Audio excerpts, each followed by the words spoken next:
Alhamdulillah, alhamdulillahilladzi nahmaduhu wa nasta'inuhu wa nastaghfiruh wa na'udzu billahi min shururi anfusina wa min sayyiati a'malina. May yahdihillahu fala mudilla lahu wa may yudlilhu fala hadiya lahu. Asyhadu an la ilaha illallah wa asyhadu anna Muhammadan abduhu wa rasuluh la nabiyya ba'dah. Allahumma salli ala Muhammadin wa ala alihi wa sahbihi ajma'in. Ya ayyuhalladzina amanu taqullaha haqqa tuqatih wa la tamutunna illa wa antum muslimun. Wa qala Allah ta'ala fil Qur'anil Karim wa huwa asdaqul qailin. A'udzu billahi minasy syaithanir rajim. Bismillahirrahmanirrahim. Innallaha ashtara minal mu'minina anfusahum wa amwalahum bi anna lahumul jannah ila akhiril ayah. Jamaah Jumat yang insyaallah dimuliakan oleh Allah Subhanahu wa taala, judul khutbah Jumat kita kali ini adalah berbisnis dengan Allah, apa dan bagaimana. Di awal khutbah, khatib mengutip satu ayat dalam surat At-Taubah ayat 111, di mana Allah berfirman, A'udzubillahi minasyaitonir rajim, innallaha ashtara, sesungguhnya Allah membeli, minal mu'minin, daripada diri orang-orang mukmin, daripada orang-orang mukmin, anfusahum, diri mereka, wa amwalahum, dan harta mereka, bi anna lahumul jannah, dengan bayaran surga.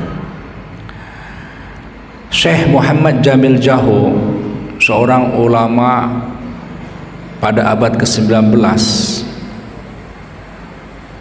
seorang ulama yang sangat dalam ilmunya, mengatakan di dalam kitabnya Tazkiratul Qulub fi muraqabati 'allamil ghuyub, bahwasanya sesungguhnya setiap saat dalam hidup kita sedang berbisnis dengan Allah Subhanahu wa taala.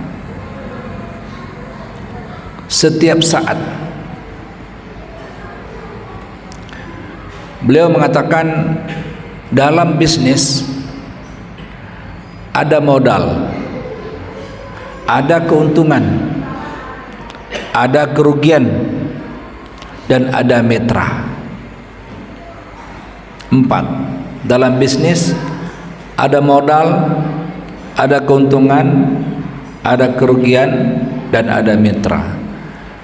Modal utama bisnis kita dengan Allah Subhanahu wa taala adalah mengerjakan perkara-perkara yang wajib yang Allah perintahkan. Jadi kalau hari ini kita sholat Jumat di Masjid Raya Telaga Kahuripan, ini baru modal, belum untung. Kalau hari ini kita berpuasa Ramadan yang sifatnya wajib, itu baru modal, belum untung. Kalau sekarang atau sebentar lagi kita membayar zakat, baik zakat fitrah maupun zakat harta, yang itu wajib, itu baru modal, belum untung. Lantas apa untung yang dihitung apabila kita berbisnis dengan Allah? Maka Syekh Muhammad Jamil Jaho mengatakan, apabila seseorang mengerjakan perkara-perkara yang sunnah, barulah dihitung sebagai keuntungan. Sehingga apabila kita sudah membayar zakat, lalu kita bersedekah dan berinfak atau berwakaf, barulah kita untung. Apabila kita sudah sholat 5 waktu, kemudian kita sholat tahajud, barulah kita beruntung. Apabila kita sudah bermunajat di malam-malam iktikaf kita berdoa itu juga sudah dihitung sebagai untung.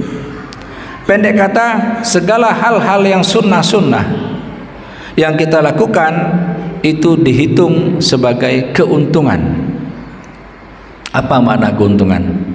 Kalau orang berbisnis, hari ini modalnya 100, tahun depan modalnya jadi 200, berarti ada untung 100 karena modalnya nambah.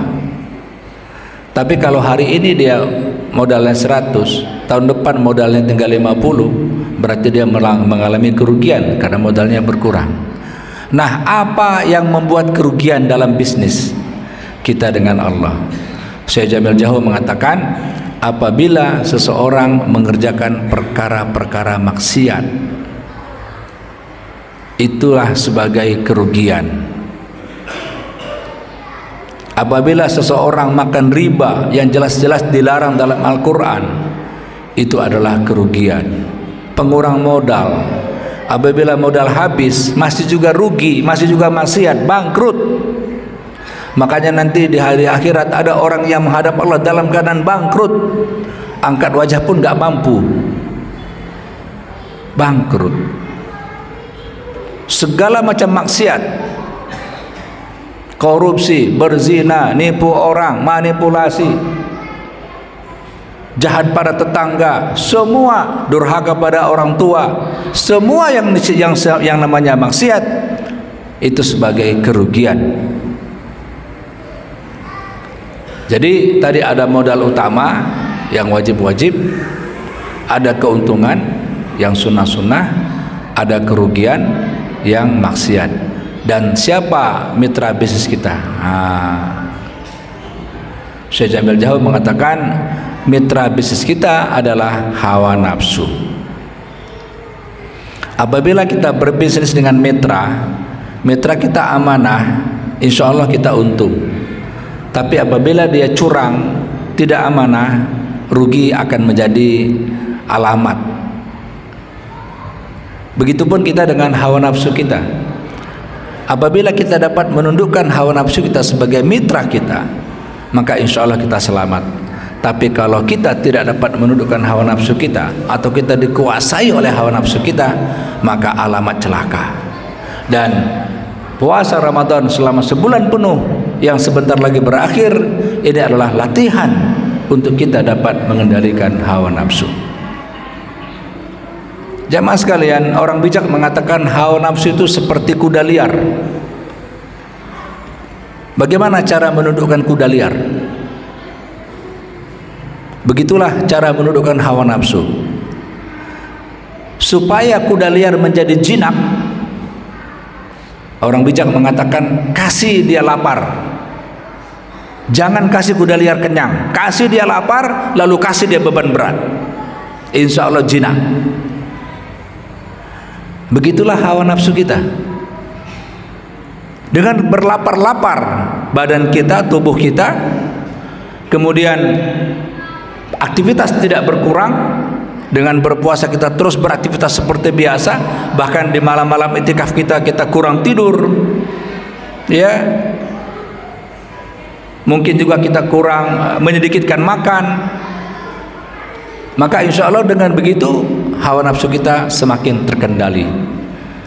Kenapa? Karena hawa nafsu itu biasanya cenderung kepada kejahatan. Innan nafsa la'amaratun bisu illa ma rahima rabbi. Surat Yusuf ayat 53. Sesungguhnya hawa nafsu itu cenderung mengajak kepada kejahatan, kecuali hawa nafsu yang sudah Allah berikan rahmat. Inilah hawa nafsu Nabi Yusuf alaihissalam. Jamaah sekalian, 4 tadi, bagaimana kita berbisnis dengan Allah. Pertama modal, kedua keuntungan, ketiga kerugian, yang keempat mitra bisnis. Mudah-mudahan kita dapat berbisnis dengan Allah dan bertemu dengan Allah dalam keadaan untung. Barakallahu li wa lakum, innahu wal ghafurur rahim.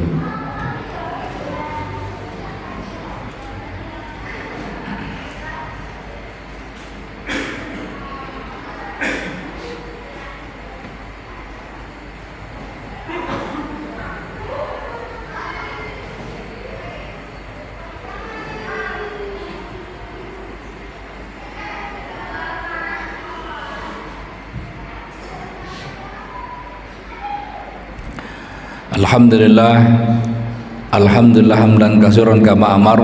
Asyhadu an la ilaha illallah wa asyhadu anna Muhammadar Rasulullah. Allahumma shalli ala Muhammad wa ala ali Muhammad kama shallaita ala Ibrahim wa ala ali Ibrahim wa barik ala Muhammad wa ala ali Muhammad kama barakta ala Ibrahim wa ala ali Ibrahim fil alamin innaka Hamidum Majid.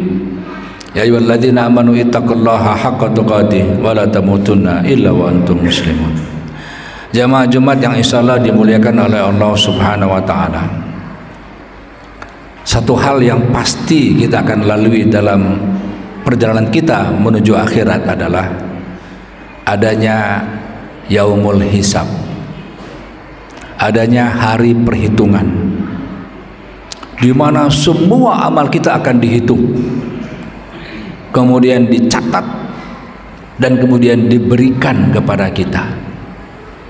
Sehingga Allah mengabadikan dalam surat Al-Haqqah ayat 19 dan seterusnya, ada dua keadaan orang yang nanti menerima catatan amalnya.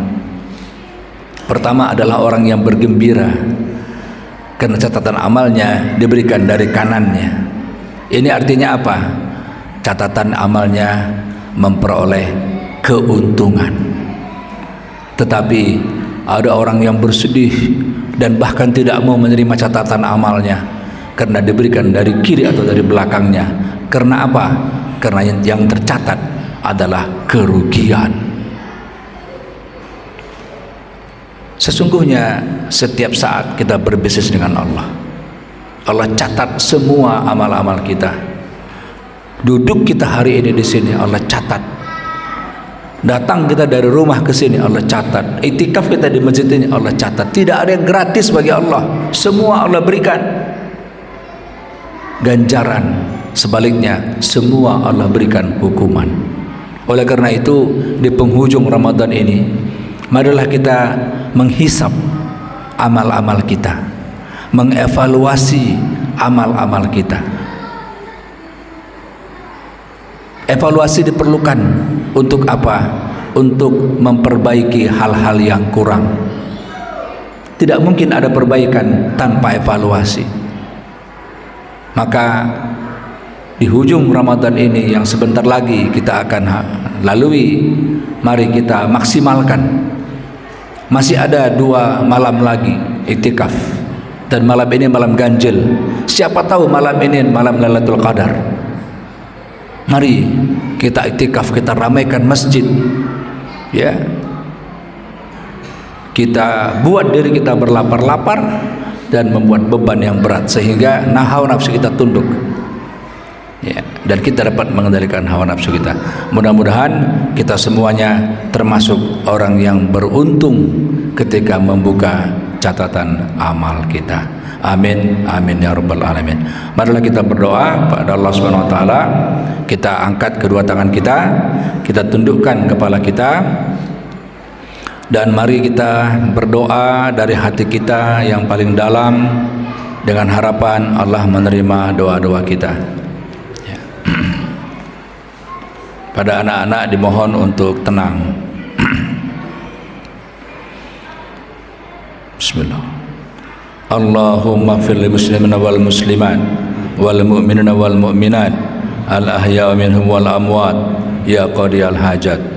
Rabbana zalamna anfusana wa illam taghfir lana wa tarhamna lanakunanna minal khasirin. Ya Allah, ya Tuhan kami, jadikanlah kami hamba-hamba yang bersyukur ya Allah. Jadikanlah kami hamba-hamba yang bertaubat ya Allah. Jadikanlah kami hamba-hamba yang bertakwa ya Allah. Ya Allah, ya Tuhan kami, berikanlah kami kemampuan untuk mencetak setiap keuntungan dalam amal-amal kami ya Allah. Berikanlah kami kemampuan untuk meninggalkan semua kerugian dalam amal-amal kami ya Allah. Berikanlah kami kemampuan untuk dapat menundukkan hawa nafsu kami ya Allah. Ya Allah, ya Tuhan kami memohon kepadamu ya Allah, di yaumil hisab nanti berikanlah catatan amal kami dari sebelah kanan kami ya Allah, agar kami tersenyum membacanya ya Allah, agar kami gembira menerimanya ya Allah, agar kami bisa masuk surgamu ya Allah. Amin, amin, amin ya rabbal alamin. Rabbana atina fid dunya hasanah wa fil akhirati hasanah wa qina adzabannar. Ibadallah, Innallaha ya'muru bil 'adli wal ihsan wa ita'i dzil qurba wa yanha 'anil fahsya'i wal munkar wal baghi ya'idukum la'allakum tadhakkarun wa la dzikrullahi akbar. Aqimis shalah.